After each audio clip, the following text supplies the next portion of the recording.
नमस्कार, रामकृष्ण हरी. स्वागत आहे तुमचं आर्ट इन नम्रताच्या युट्यूब चॅनलमध्ये. तर आमच्या गावामध्ये संत गाडगेनाथ महाराजांची पालखी येणार आहे. ती येते कोळे, म्हणजे कराडजवळील गाव आहे कोळे.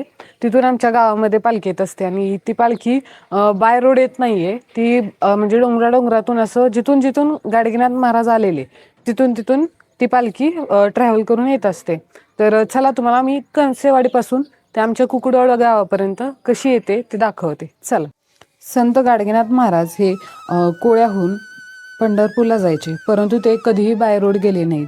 ते नेहमी असे पायवाटेने जायचे आणि आत्तासुद्धा लोक अजूनही त्याच वाटेने पंढरपूरला जायचे. म्हणजे त्यांची पालखीसुद्धा अजून त्याच वाटेने नेली जाते. आणि ही पाहू शकता, कणसेवाडीमधून डायरेक्टली जो कुकुडवाडमध्ये रोड निघतो, म्हणजे डोंगर चढून पलीकडे उतरतात, तो हा रोड आहे. तर आता सध्या लोकांनी वरती चढायला सुरुवात केलेली आहे. बघू शकता, खूप अशी गर्दी असते. जवळपास 2-3 हजारच्या वरतीच लोक ह्या पालखीमध्ये असतात. पूर्ण लोक घ्यायची म्हटलं तरी इतकं कव्हरेज नाहीये. पूर्ण आपण सोहळा घेतलेला आहे चढताना लोकांचा, बघू शकता तुम्ही. आणि इथं वरती चढल्यानंतर तुम्हाला इथे पादुका दिसतील. त्यांच्या त्या काळातल्या त्या पादुका आहेत. तिथं लोक दर्शन घेतात आणि समोर पालखी ठेवून तिथं भजन करतात आणि समोर रिंगणही धरतात. तिथं वेगवेगळे खेळ खेळले जातात. बघू शकता, लोक अशी शांत निवांत डोंगरवरती चढून बसलेली आहेत.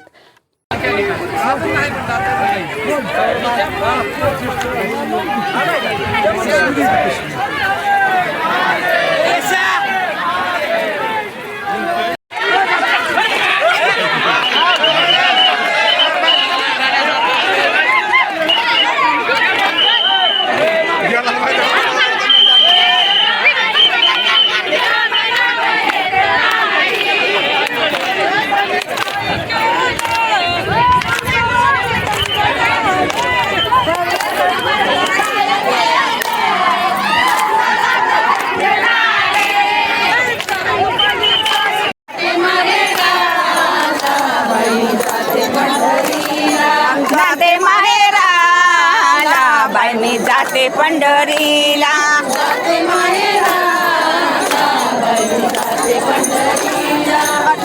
भवरा गराडे खेळू भवरा, माऊली तुकाराम, माऊली तुकाराम, ज्ञानोबा माऊली तुकाराम, ज्ञानोबा माऊली तुकाराम, ज्ञानोबा माऊली तुकाराम, ज्ञानोबा. माऊली माऊली माऊली.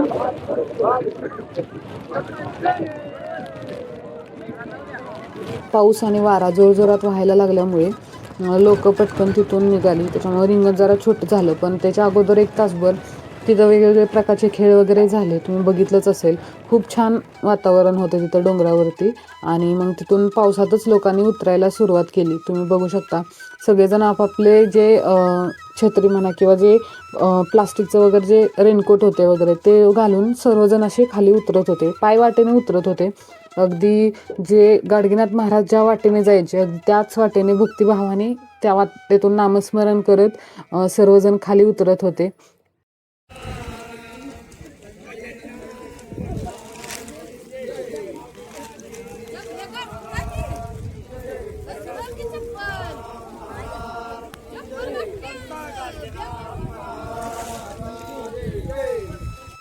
इथे संत गाडगेनाथ महाराजांची पालखीसुद्धा अगदी त्याच मार्गाने आणली जाते. बघू शकता, इतकी कठीण मार्ग असून सुद्धा त्याच मार्गाने पालखीसुद्धा नेत असतात. खूप छान असं वातावरण असते आणि हा अनुभव अनुभवण्यासाठी खरंच नशीब लागतं. मी खूप छान तो अनुभवला. आणि ते खाली आल्यानंतरच कुंभार वस्तीवरती त्या सर्व वारकऱ्यांसाठी चहाची सोय केलेलीच होती. तुम्ही बघू शकता. आणि इथे चहासुद्धा असं चुलीवरती तयार करून वारकऱ्यांची सेवा करत होते ते लोक. खूप छान असं भक्तिमय वातावरण होतं. तिथे सुद्धा पालखी थोड्या वेळासाठी थांबलेली होती. आणि तिथून पुढे आल्यानंतर आमच्या गावचे सातारा जिल्हा भारतीय जनता पार्टी युवा मोर्चाचे जिल्हाध्यक्ष आहेत माननीय श्री चिन्मयदादा कुलकर्णी, त्यांच्या हस्ते ते पूजा अर्चा होते. त्यांच्या हस्ते अभिषेक वगैरे होतो. आणि तिथेच वारकऱ्यांच्या नाश्त्याचीही सोय केलेली होती. तिथे सर्वजण लोक आरती वगैरे करून झाल्यानंतर नाश्त्याचा आनंद घेऊन तिथून आमच्या गावाकडे प्रस्थान करतात.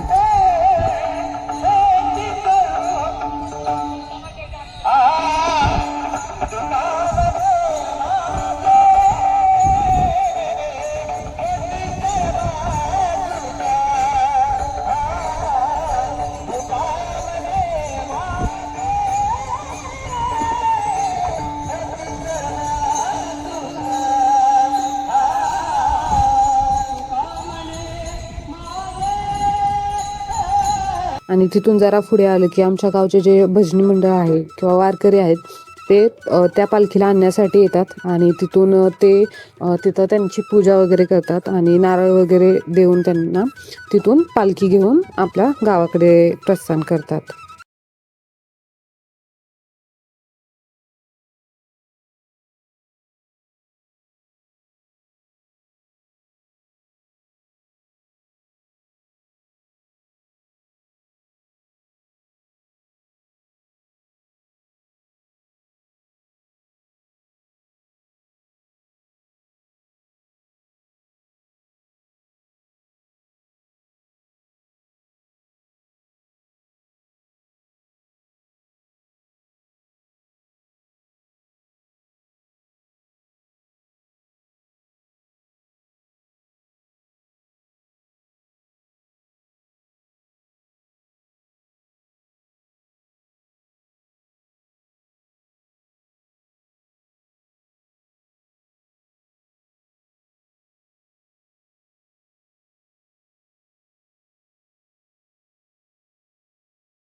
अशा प्रकारे भक्तिमय वातावरणात सर्वजण गावामध्ये प्रवेश करतात. तिथे लोक सर्वजण पालखीचे दर्शन वगैरे घेतात. काही स्त्रियाही आपल्या गावातल्या त्यामध्ये सहभागी होतात आणि तिथून पुढे आलं की दशरथ काटकर यांच्या हस्ते तिथे दूध वाटपाचा कार्यक्रम होता. गावातील सर्व मुले तिथं दूध वाटपाचे काम करत होते. सर्व वारकऱ्यांची सेवा करत होते आणि तिथून पूर्ण म्हणजे गावाला प्रदक्षिणा घालण्याची सुरुवात होते.